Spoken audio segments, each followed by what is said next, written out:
and hello, everybody. Welcome back for another episode, if not now, when. In today's show, we are so excited and so honored to have Joshua Lee join us in our show today. Joshua, he is a serious entrepreneur. He built over 16 plus business throughout his lifetime. Wow. Today, he is an expert on LinkedIn, or aka the dopamine dealer of LinkedIn. Wow. As a founder and CEO of Standout Authority, today specializes building authentic connection between you and your prospects so you can get more sales. With that, everybody, please join me to welcome Joshua in the show. Thank you so much, Joshua, and welcome to the show. Thank you, Wen. I really appreciate it. Honor to be here with you today and to be able to have all the listeners. Honor is all us. So with that, Josh, take us back. How does all the magic begin for you? I think that's one of the big questions, right? Like, where did it all start? Where does the magic start? I don't think if it always starts with magic, right? And I think that's the thing that so many people need to really take in consideration where things start. I mean, I could go back in and people say, well, have you been an entrepreneur your entire life? Yeah, I mean, ish. I mean, I sold candy out of my locker, like I had total wins there because my parents were buying the candy and I was selling it on the side. I love that. But I mean, like really when I kind of look back in, the opportunity really started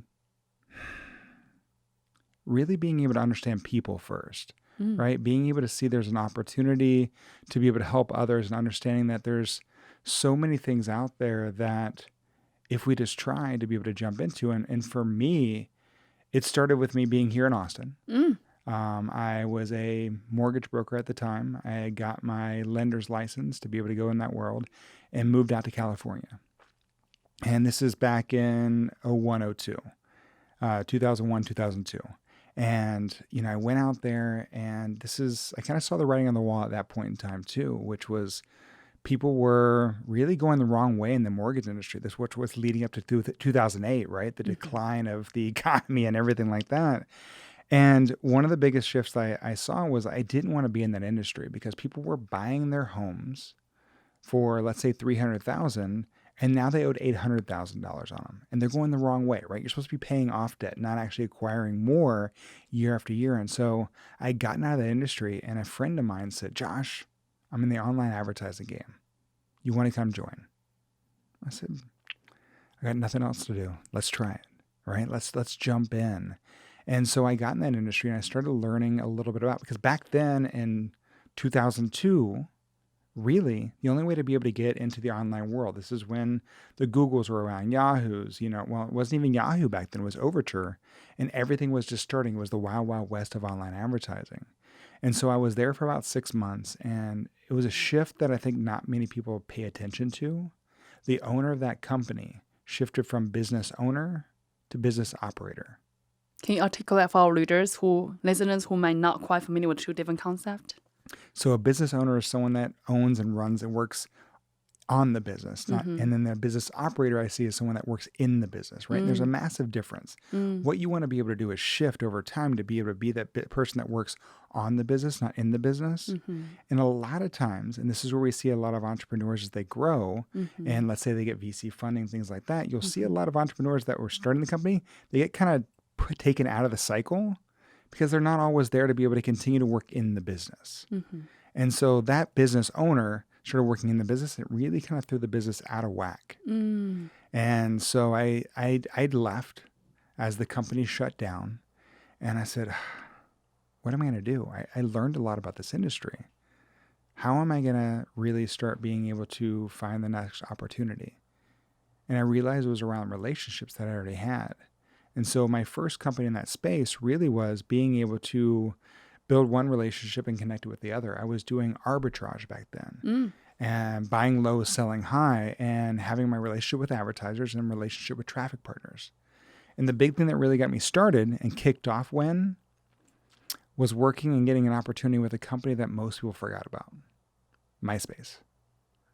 So not a lot of people, especially in the next new generations, are like, oh yeah, I remember that. My parents probably played on MySpace.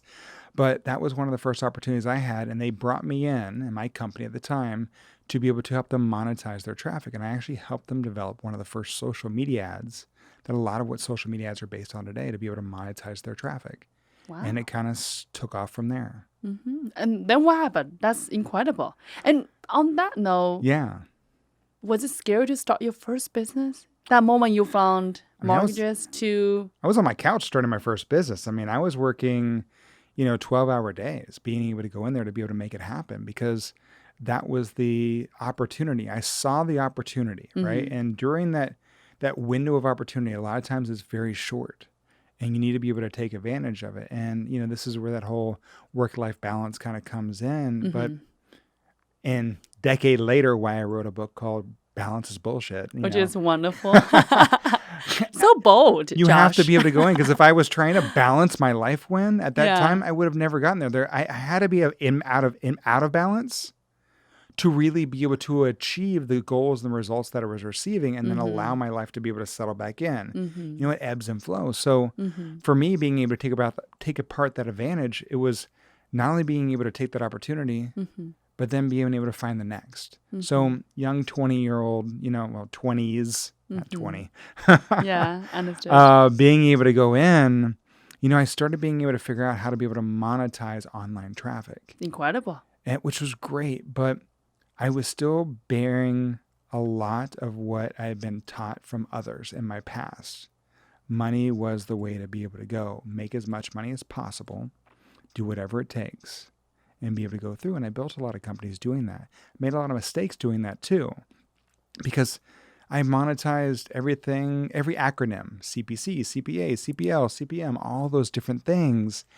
And it became about the money, how much more revenue we could grow. And I built multiple different companies being able to do that when. But over about, it's about almost 10 years later.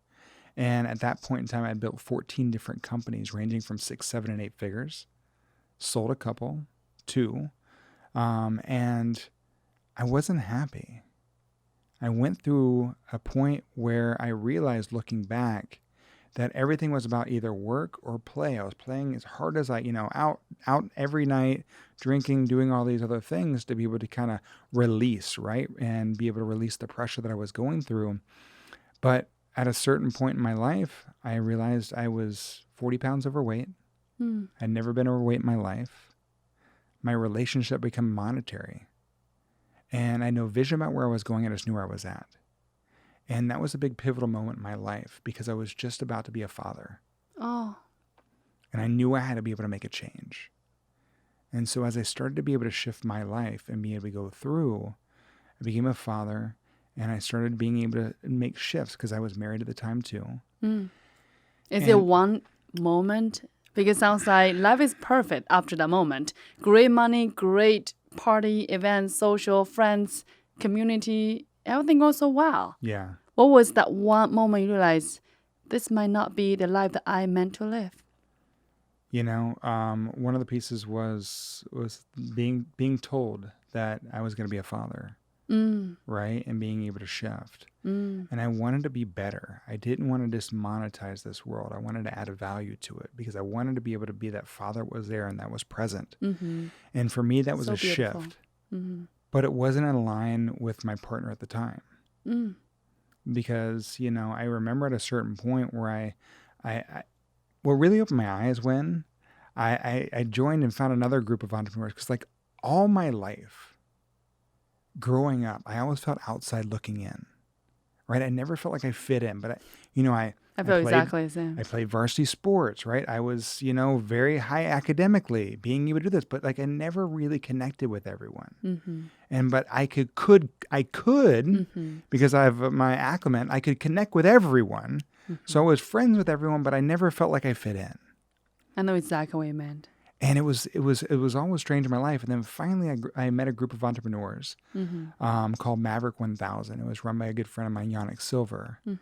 And it was a group of entrepreneurs that were proud of what they did and what they accomplished, but were also giving back to this world. And it wasn't just about being able to go through, because prior to that, when I had a lot of friends in my life that were there, remember I said they were monetary, because they wanted to be there because I spent a lot of money. But they didn't want me to, they want to hear about me being happy about my success or saying, oh, wow, I can't believe I just closed this deal or created this opportunity or bought this, right? Which is celebrating success, which a lot of people don't want to see in this world. They want to be able to accept the success that you have and take that monetarily, but they don't want to hear about it a lot. And so it creates a lot of paths for different entrepreneurs that fit in this world. Well, wait, I just want to make sure I understand. You Yeah. said people love your success, but they don't want to hear about it? Correct. They love the success because usually they benefit from it. The people that are in your life, you're successful. But they don't want to hear about it? They don't always want to hear about the success. They Sounds don't want like that's the wrong people you hang out with. It is. It is. And I'm sorry, with all respect. No, please. Because, I mean, it's, as entrepreneurs, if you hang out with other entrepreneurs, they understand the path that you're going through and celebrate that.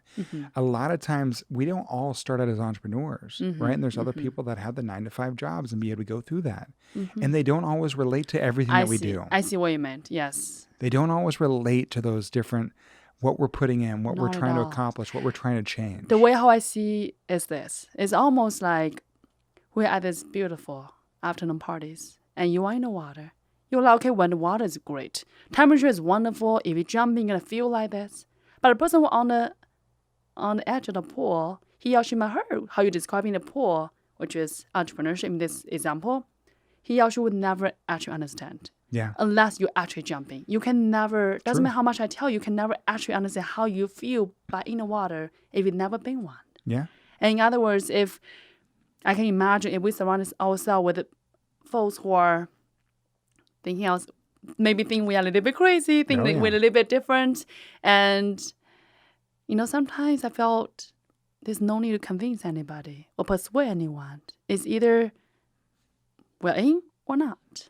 Well, you know, it took me a little bit to be able to understand that because I had, you know, false ideals that were put down and passed down to me, right? That we were taught, especially, you know, as men, as entrepreneurs, you can't show anyone your cracks. You can't show the things, the weight that you try to be able to hold on and be able to go through. And for me, that weighed on me after I had kids. And because I always wanted to be that present father. And I started working, rather than be in the office, I went home and I had a home office. And I always had my doors open when. Because I always wanted to be that father, one that was present. But also whatever I said in business, if I couldn't say it around my kids, no matter what age they were, I shouldn't say it at all. And I remember the time because I was going through difficulties in my relationship as well, too, which a lot of entrepreneurs face.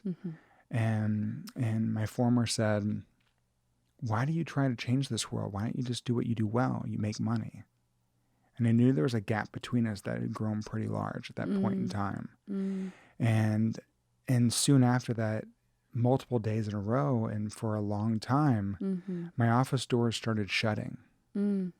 And my office became not only a sanctuary for me to be able to escape the world, but a coffin that I would actually contemplate if I should be on this planet anymore. And it was a hard time in my life, right? Was the money that I would leave with my life insurance and the companies more important than the impact of me being around? And I think that's something that a lot of entrepreneurs face these days as they go through, because we silo ourselves and we put ourselves in this, that it's all on us, right? I can see that.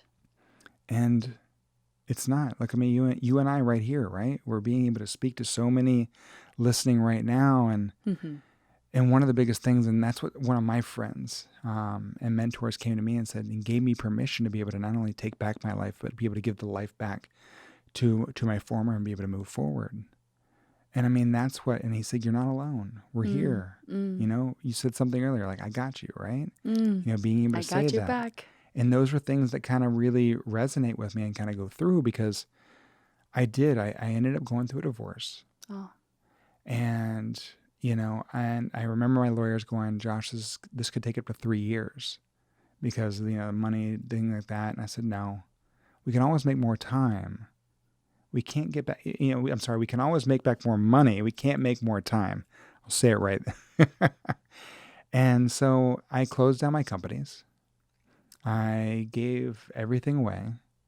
And at 36, I moved back with my parents with a little bit under $1,000 my name to be able to save time for not only myself, but for my kids as well. Wow. Yeah. You gave everything away. It was a big shift, big change. Was it a choice that you made intentionally? It was my choice, yeah, because I wanted to be able to move the process faster. I wanted to be able to save that one resource we don't get back, which is time. I love how clear you have regarding what's really the priority for you. It was a priority, and at first it was freeing, but I didn't realize that I was still in like a slight mini depression as I was kind of going through, trying to reconcile everything that was going through. And so how do you find yourself from that, Josh? First, it was being honest not only with myself, but with some of my friends of what I was going through.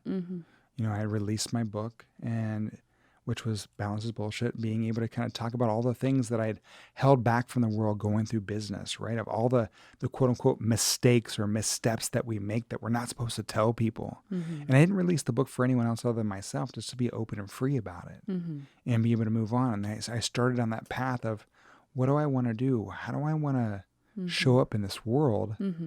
And how do I want to be able to do it? I'll be honest, at first, I was going to be a life coach. If you had known me 8 years ago, I had my man bun, I had my mala beads, the pendulum swings, right? And so like I had swung very holistically.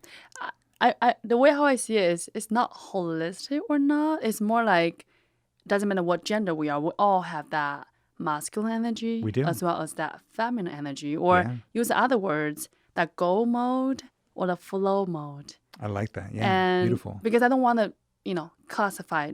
Gender is not really the issue. No. Especially sometimes we find ourselves maybe extremely burned now. I feel like, oh my God, what's wrong with this whole world? So capitalist and all the things. And we might swam to a different side to say, you know what, I'm going to go with the flow. Life is all good. And that's kind of where I was, and it was amazing. But I realized at a certain point that that wasn't the entire flow of what I needed to be. I needed to be able to combine, because I was trying to leave behind who I was and become something new. And we can't do that, right? We are always who we were and who we are at the same time. We can't forget our past to be able to create a new future. We have to embrace our past as we create the future. Would it be fair to say, Josh, at the moment you were kind of coming from this very challenging personal and business life, and you are really finding yourselves, and in that process you are trying to different paths and different things, and I think that's very brave of you. It was, and I appreciate that. It was a time in my life it was more difficult than I realized at the point, but what keep you going? My wife now, Rachel, came into my life. Oh. And I remember my path at that point in time, when I created my current company now, which is Standard Authority, was to be able to humanize the way we are online, to be able to take what I was embracing at that point in time, the humanity, and be able to pair it with everything I had learned about being online and traffic and advertising, and how do we actually educate, inspire, and draw people in and not sell them. But it was a path to be able to shift perspective across the board, because most people as entrepreneurs, what's the ROI? What's the return? How do we monetize? How do we go through? And I had done that so much and for so long, and it was a hard path during that time. And I remember when, as I was meeting Rachel, going through everything, and I was still kind of struggling. I'd met her. She went to the University of Texas here, and she was leaving after her MBA to go to Seattle to work for Microsoft. And after a year up there, I was like, I can't do this long distance thing, And she was going to move back. And I was going through a hard month. As entrepreneurs do, we have our ups and downs. And honestly, I was struggling that month to pay rent. And I was scared as her boyfriend, as a man, as an entrepreneur, to be able to say, this is the problem, this is the issue I'm having right now. But I told her. And you know what she said to me? What? I got you. Oh. And I'll try to... So beautiful. It was a pivotal moment in my life, because I had been that person that always said that to everyone else. And it was rare in this world that I had anyone that said that to me. And I said, what do you mean? She goes, well, in society, right? If I was struggling as a woman, like you as a man would come in and say, I got you. Why can't I do that for you? I think the courage to share and accept help, even more so, speaking to Yeah. your beautiful heart. Yeah. That's incredible. And I mean, she did. And I almost stopped her from moving there, and because of my ego. Mm-hmm. And Which then we do. We all have that. I threw my ego aside and I told her, and that's when she said that. And she moved in, and it allowed me to be able to become where I am today because it gave me that runway of path. So why LinkedIn? Why at this point, right? You are just recover from this challenging time. You are figure things out. Why specifically LinkedIn? Why this particular path? I saw LinkedIn as a massive opportunity. One, Rachel had kind of given me a little bit. She worked at Microsoft. She was there when LinkedIn had been purchased by Microsoft a couple years ago.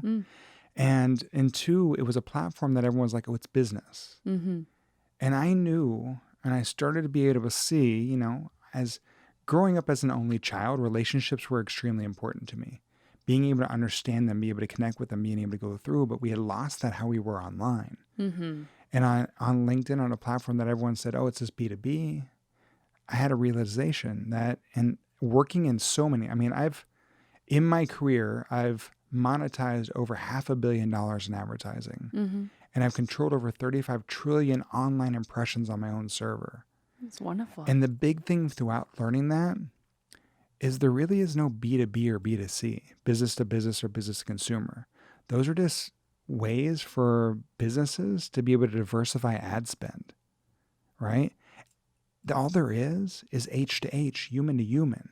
Every company is run by another human being. I love that. So many marketers forget that. And that was the opportunity that I saw.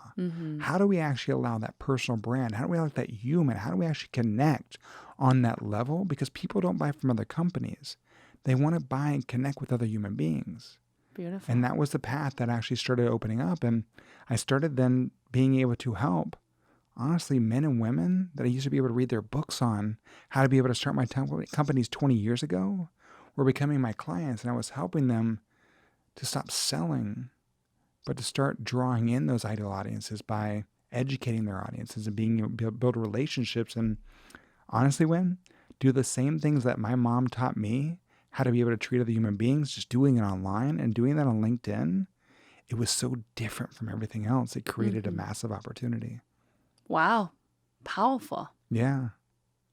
So how long you been doing that since? And you still happy with where you are? I have. I've been doing this for about 8 years now. Wow. Congrats. Thank you. And it continues to be able to evolve and shift and change, right? Where we are now, last year, my wife, Rachel, left corporate.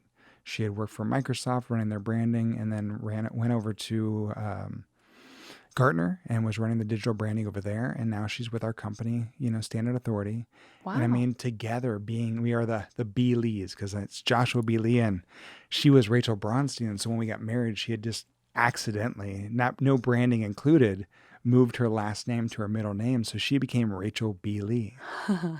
And then it was like, oh, it's Joshua and Rachel B. Lee, right? That's wonderful. So, being able to do that now, it's amazing the people that we get to be able to go through. And as LinkedIn evolves, it's not a platform to find a job. It's a platform to be able to connect with other people on a journey and to be able to, not lose yourself in someone else's life like they do on other social media platforms. Most people go to LinkedIn to either educate themselves or to be able to educate themselves to make a decision. And there's a lot of power in that, being able to connect with that audience on a real level, not just going, hey, here's my product, here's my service, or how most people work on there. I'm going to try and get a whole bunch of leads. If I pitch 1,000 people and I get the one sale, most people go, yay, I got the one sale. Honestly, though, you just upset and pissed off 999 people. Now, if you treat them like a human being and you understand how to be able to connect with them, how much more powerful would it be to be able to have 999 advocates? That's amazing. Right. But Josh, let's get real. Our listener might, at this point, say, okay, that sounds amazing, but how can I possibly have all the times connect with 1,000 people one by one by one. How would you advise for our, busy entrepreneurs who are thinking about going to LinkedIn or, explore this, how to be more effective, engage with your prospects? Yeah. How do I go about that? Well, one, we need to worry about getting 1,000 people. I think that's the first misconception, right? Like we don't need that many people. If you're having high level connections, you don't need, LinkedIn's not going to platform that you want to be able to sell 1,000 people. It's a platform to be able to connect with people because look, the average income on LinkedIn is around $120,000 a year compared to like Twitter, which is around 58 and Facebook, which is 64,000. Wow. The average person has a college degree or higher. 50% of the people on the platform have a college degree or higher. So it's an educated audience. And 4 out of 5 people on LinkedIn are business decision makers. So they have the income, they have the ability, and they have the opportunity to be able to make decisions. So like the opportunity is there to be able to connect on the right levels. How do you actually connect with them when? This is kind of where some of the things that I do got me the title of the dopamine dealer of LinkedIn. Tell us more. Maybe it's like one thing that oftentimes nobody knows, but only you who, well, think about as a title of dopamine. Why does everyone in this world post online? If I had to ask, I don't care who you are, where you are in the world, what's first and foremost, most visceral? Why do we all post online? To share a piece of themselves?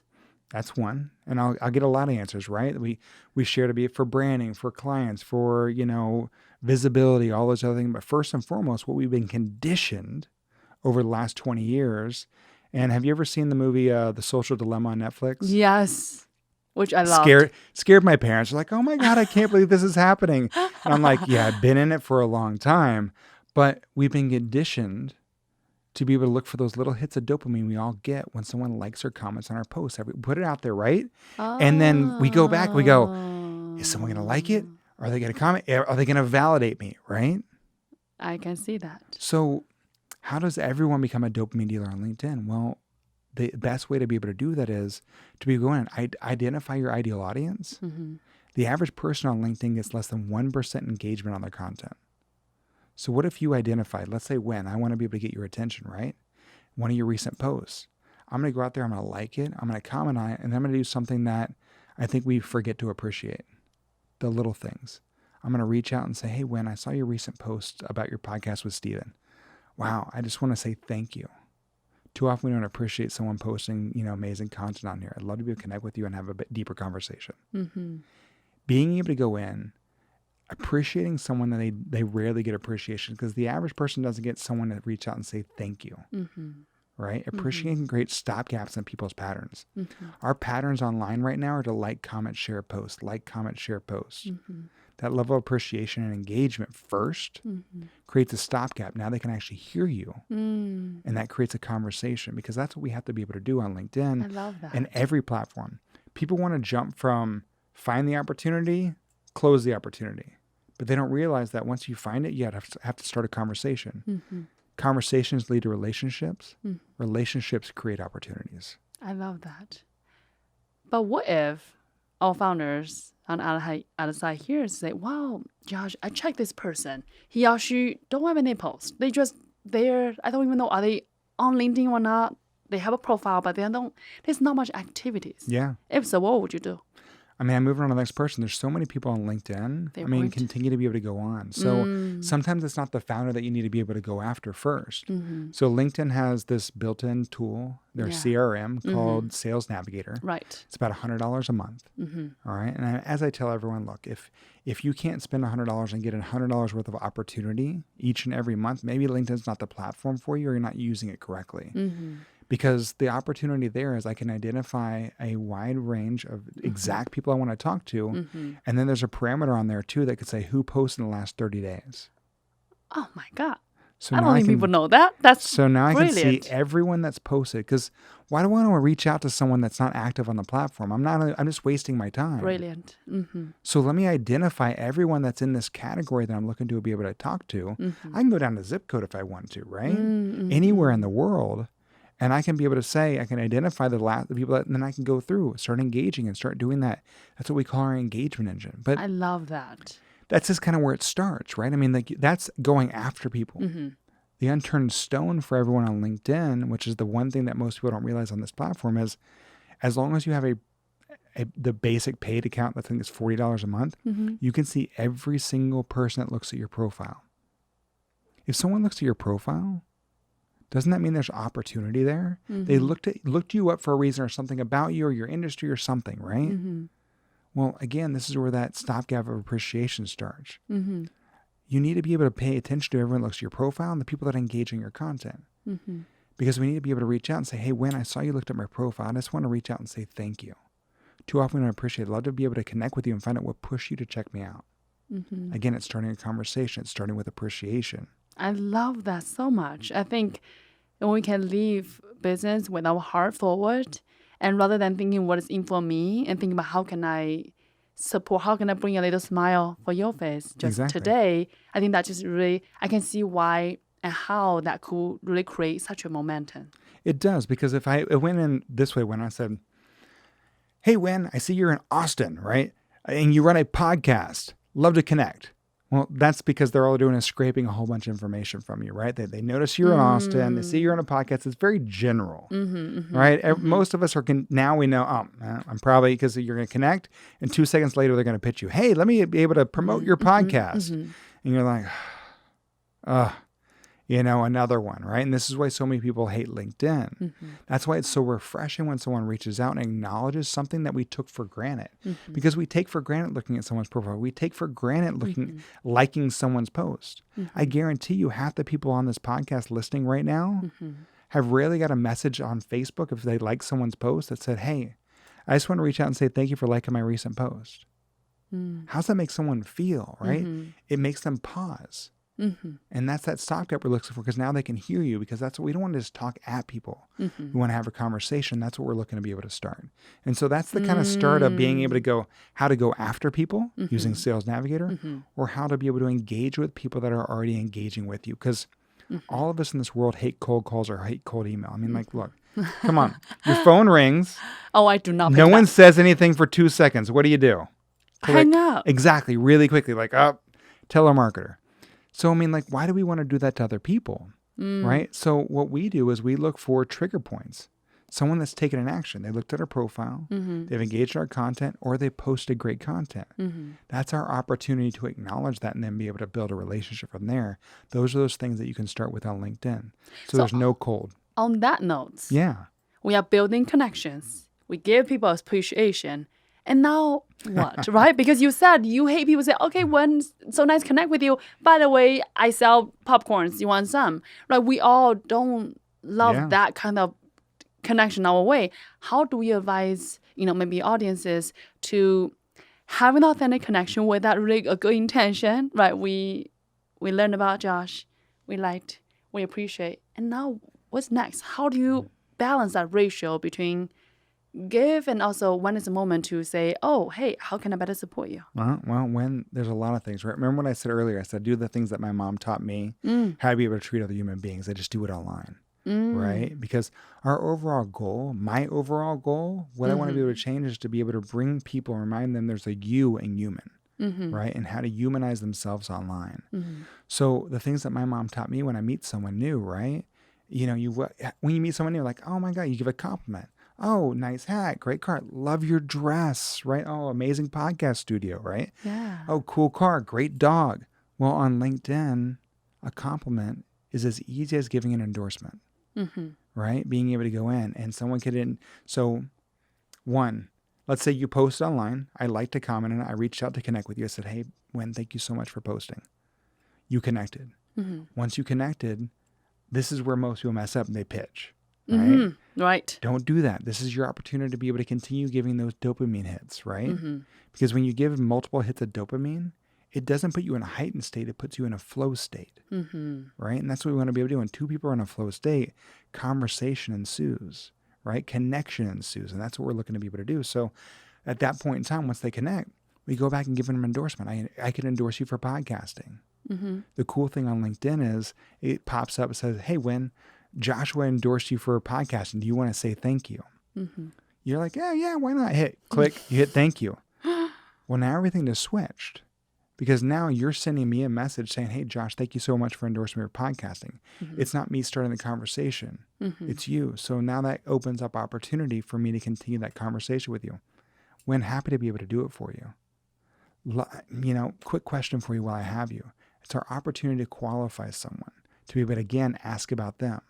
So I've appreciated, I've complimented, I've asked about you, right? Ask you a good qualifying question, usually around mindset, right?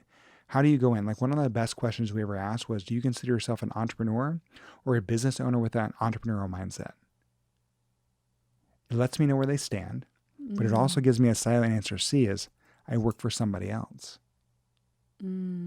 So by doing that, I understand where they are, because most people try to provide value based on what they think someone needs. Got it. So you really figured out who she or he is. Now I can go, oh, that's amazing. I love the way you're thinking. I could offer to be able to get on a call. Hey, you have 5 minutes to be able to tell me more of your thinking around that, right? I could offer, hey, I'd love to invite you to an exclusive webinar that's exactly for people that think that way. I could, there's multiple, or I could, the other thing is, let's say they're not our ideal client based on how they respond. We always want to leave with value too. Most people say I want to lead with value, but leave with value, because again, we're trying to make advocates. Advocates are more powerful than a one-to-one client. Because if I'm like, oh, that's amazing. Well, here's a free download PDF book, free plus shipping, whatever it is. Now they can go back and go, wow, that's an amazing conversation with Josh or with Wynn or whatever it is. But let's say we get them on a phone call. Wynn, that's amazing. You consider yourself a business owner with an entrepreneurial mindset. Tell me more. I mean, you and I are talking. I ask about you. Now, I was taught, like when two people are having a conversation, we start going into it. I just asked about you. You've just told me everything. Most times, after someone's done talking, they're like, Josh, I'm sorry. I just talked all about me. Like, what are you up to? You know what that creates? They just dropped all their walls. Now they're opening and allowing you in. Now they can actually hear you and talk to you. And I can have a real conversation to be able to say, wow, this is what I do. And there might be opportunity to be able to create. Because now you've educated, inspired, and you've drawn them in. And now they can choose to work with you, not be sold to work with you. I love that. I love how thoughtfully the entire path is being curated, but in a very heartful way. It's not like a strategy. It's more like, literally, like you said, how your mother or how our mother teach us to treat another human beings. Yeah, and that's what we're doing, and that's what we're trying to be able to go through. And we're doing this on a regular basis. It's organic, and opportunities come as they come. If someone's ready to be able to work with you, but you're also creating opportunities 6 months, a year down the line as well too, because you're continuing to be able to put this out there. And when people are ready, they will come back to you. And you have to be, of course, make sure your profile's really rocking.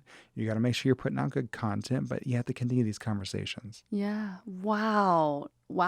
So many valuable insights here, Josh. Amazing. We need another 2 hours to be able to really break it all down webinar style, but at least get the concepts. Totally. So now back to you, Josh. Do you feel like you found yourself through this path of creating this human connection through LinkedIn? I think I finally have.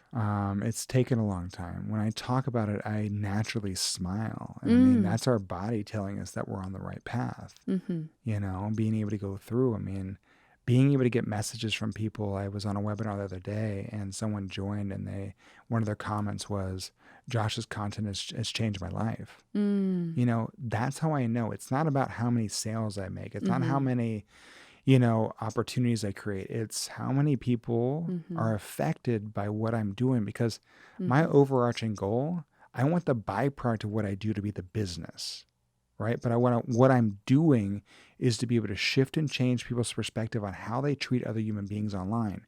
We need this more than ever now, because people are forgetting there's another human on the other side of that screen. And when we forget that, if we keep on going on this path, it's not going to be a good world for my children and their children and anyone else is listening. So how do we make these shifts now? We've got to be able to bring it back. We all just went through a unifying experience, COVID, right? We now, because people want to be able to have commonalities, right? We all have a commonality across the globe with every single other person in this world, a hardship. Now, how do we actually bring that together to be able to bring more humanity back in this world rather than where it continues to be able to go? And it starts with us, everyone listening. We've got to be able to be the person that we need to be and that we would want someone else to be to us, right? Do unto others as you want them to do unto you. Be the change we want to see in the world. There we go. Quote from Gandhi. Yeah. That's amazing. That's a big question, and I could not agree more. It's starting from within, starting from ourselves. Yeah. So that's kind of where I'm at these days, and it continues to be able to be a growth. I'm not going to say that, I'm the expert at everything and where we're going, but, I'm a constant learner. Mm-hmm. And each and every day I'm surprised, and I continue to be able to smile at what I do. And as I tell anyone, right, God gave us, a gut, right? And if I ever have that gut feeling like, I don't want to do this, I need to be able to rethink of where I'm at, right? So many of us forget to be able to do that. As entrepreneurs, as human beings, we're told to be able to continue moving forward, push. Oh, you don't feel like you should be doing this? Well, too bad. Keep on doing it. So how do you discern between keep going, the grit, the tenacity that we all been facing as entrepreneur or business owner versus now it's time to pivot? How do you know when is when? I think the biggest thing is if you wake up each day and you're like, God, okay, well, another day. The whole saying, another day, another dollar. No, I'm sorry. Yeah. That's not the way. It shouldn't be just another day. Mm-hmm. You should wake up and look, when I'm going to tell you right now, you're not going to be excited and happy every single day. But what we should all be working for is being content with the life that we've created and appreciate the moments of happiness that we are allotted and create time after time. Because most people, if they continue to try and strive for bliss and happiness every moment, every day, we're going to find ourselves in a pit of despair after a while. It's like if every day is 75 degrees, rainbow and sunshine, we seriously could not appreciate that. We lose track. Without the freezing time we have in Austin, Texas, without the water, without all the things, now we really appreciate summertime. Yeah. And I think the rainbow and sunshine is well and good, but knowing that no one actually lives in that rainbow sunshine all the time, but having that balance of knowing life is all about up and flows and there's no right, there's no wrong, just there is. And we can find the peace. That's all that matters. Yeah. Well, and that's kind of why, when I wrote the book, it's about life integration, right? How do we have harmony with the life? How do we actually continue to be able to integrate the aspects of our life that give us power first, that fill our cup, so we continue to be the entrepreneurs? Because I truly believe entrepreneurs are the ones that are ability to be able to truly change this world for the better. We have so much power to be able to do that. But we have to make sure that no one ever feels as alone as I felt in that past where I contemplated if I should be on this world or not. And we have to make sure that we open up to others, and only together can we truly change this world.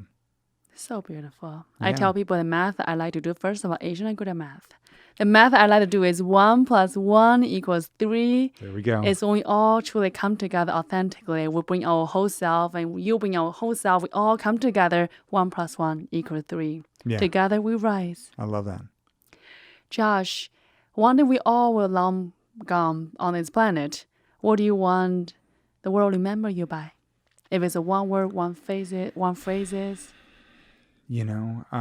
For me, honestly, if I could just say he was a good dad. Oh. I mean, that's first and foremost for me for everything. Everything else is secondary. Of course, Yeah. I would love for people to go, wow, he changed the way that we looked on how we, connect online, how we actually build our businesses online. But if it would just came back to, and, my son and my daughter were, content with the things that I did, and I actually showed them a better path and gave them and created more opportunity on this planet, I'm happy. So beautiful. And Josh, especially you coming from this whole process of finding yourself through the earlier financial abundance, success, and then realize that's not exactly you, and then on this soul searching path. Yeah. I wonder today, what do you see success? How do you define success? And with that, do you think you are successful? I continue to be able to strive and define success, but success is not based on monetary value anymore. What's that for you? Success for me is being able to wake up each day and be able to go to bed each night. I mean, like, that's the whole piece, right? Like, that is truly, we don't appreciate these little things in life. The same thing I talked about being online, right? We don't appreciate those little things. Like being able to wake up and appreciate and be able to continue to move forward and be happy about what I'm doing each day, right? Be going, okay, what's next? And strive for what's going on, not going, because I woke up too many times in my life when I was quote unquote successful based on how much money I had amassed. And it was a dark time for me because I think so many people of us put money as that all powerful God. And you know, when we talk about money and I go, if I ask someone, I said, what is money? People will go in, they go, money is power. Money is happiness. Money is, opportunity. But those are human emotions that we're putting on something that is not. Money is money. That's all it is, right? So this is the biggest thing that we have to be able to shift our mindset on. Money is a tool. Money is a resource. It is not happiness and it is not power. It's something that we can use to create, but we don't want to put these human emotions on it. So if we define success based on monetary value, we will always be lacking. So for me, the long one, to be able to go into the answer of success is being able to every single day, if I'm waking up, if I'm being able to do the things that I do, if I can be able to go to bed feeling accomplished, that's successful. I love that. And I want to comment on the money piece, especially for a lot of entrepreneurs who are listening, who are wanted to raising capital, wanted to, make that amazing, become the next amazing unicorns, raising all the money, have all the success. Yeah. I think money is nothing wrong, nothing bad about it, exactly like Josh said. But I do want to comment one thing is, in my personal belief, I think in the absence of a clear goal, clear vision, we often follow through what the world wants it to be. In other words, I found myself when I'm not sure who I am, I step into the person who I think the world wants me to be. Therefore, it must mean more money, more position, more title, more bags, more, haircuts, whatever thing that you are into. We thought more of that will help us find that version of ourselves. But I want to say really powers and kudos to you is in the process of finding ourselves, I realize that you know exactly who you are, they're losing this power. And again, to articulate, money is a great thing. We all want the money. It's a wonderful thing, and especially as founders, as entrepreneurs, saying going there raising money is all well and good because you are taking these resources and magnify it and contribute and serve the world, serve your client in a bigger and greater way. It's more so about when you're not clear about who you are, you're not clear about the impact you're creating, and in that path of losing ourselves, that might be a different conversation. Well said. Well said. I hope everyone really takes that to heart because it truly is something that it takes many, many years for so many people to be able to learn. And a lot of the world never learns what you just eloquently said. So thank you. I really believe that entrepreneurship is such a spiritual journey. It is. The more you are in the process, you learn so much about yourself and the world. And you said that maybe some people not quite learn that. The way how I see it is, it's never good or not good to learn this or that. It's almost like, Confucius used to say, when there's the right time, your teacher going to show up. There we go. In other words, I just said that, but it might or may not resonate with a certain person because it's just not right time. And there's nothing right or wrong about it. I think we are all, each and every one of us, all on this individual journey to find our own peace, our own love, our own happiness in heart. And whatever that means is a family, a business, a coffee shop, it's whatever thing that follows your heart. We are all doing the exact same thing. So therefore, there's no good or better or worse. It just is. Beautiful. That's that whole piece, right? It's, as you kind of talk about this stuff, when it reminds me too, being able to go in, the whole analogy of knowledge is power.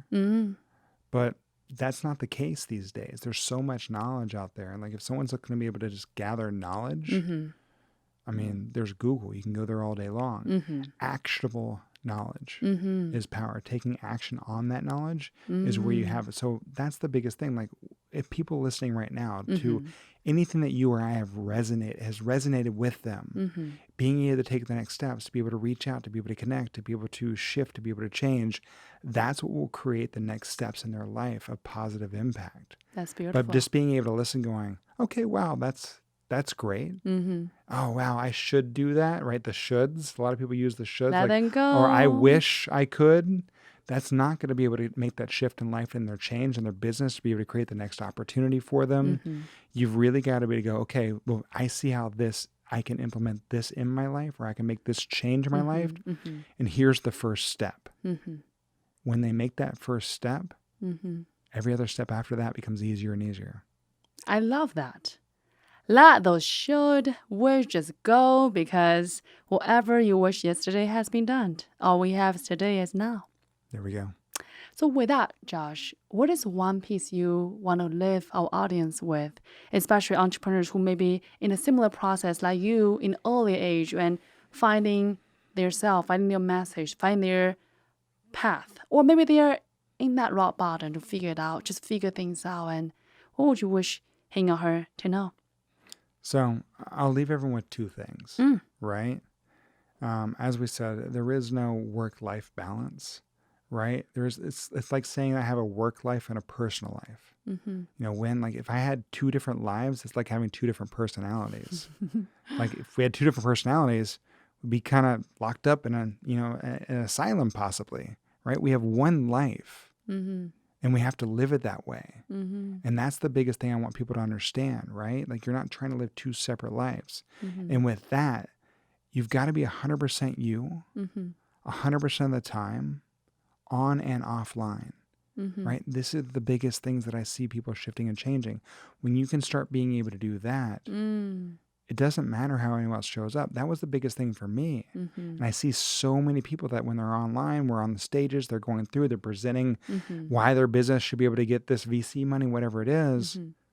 They're being something that they're not, because they're being something they feel that they're told they have to be, and then they're a different person. That's exhausting. All the other names on this planet has been taken, so it might just be you. That's it. Be you. That's it. Always. You do you. I love that. What is the second point? I mean, that was the two right there. I mean, I'll be honest. I kind of threw them in together, but I was like, I love that. It's it's the work-life balance. You have one life, and then the second one is just you. Be 100% you 100% of the time, on and offline. I mean, if you can actually be able to take those, live your life, and then also remember to do that in person, in your work, online, whatever it is, it will take you to the next step. Because once I started being this, once I started being unapologetically me, life, I mean, like the smile, I mean, it became Beautiful. Exciting. And life is exciting. Yeah, it should be. I often then tell people I don't drink coffee, I don't drink tea. I naturally high in life until the day I die, and I could not agree more. I think life it is an exciting journey, and it's up to us, up to each and every one of us to forge our own path, find ourselves, and live the way that we intended to. Yeah. And you do you. When you do you, the whole world shining brighter because of that. Well, truthfully, let's just be honest, right? In this world, as human beings, we make decisions emotionally. We make a decision based on some degree of love or hate. We do not make decisions based on being indifferent to it. So if you are indifferent online, if you are indifferent in life, I love that. Guess what? You're not only wasting your time, you're wasting everyone else's, and that's that one resource we don't get back. So realize you have to be polarizing. You have to be you, because if you're worrying about if someone's going to love or hate you, guess what? They are. That's just life. We all do that. But if they're really indifferent towards you, now you need to be able to make the shift.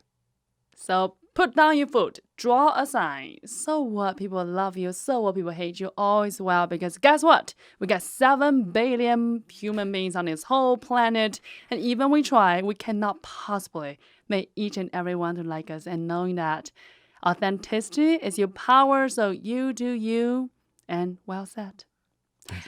With that, everybody, I am so excited. What a lovely conversation. Oh, yeah. I really enjoyed this. Wow. I felt so So inspiring, Josh. Just seeing your journey, coming from where you were to where you are, every step along the way, follow your heart, making those tough choices, and today finding yourself, and in the meantime, now serving the world in a bigger and greater way, integrating conscious with the business, with happiness, with all the things. And wow, amazing. Truly, thank you. I appreciate it. So honored to be here.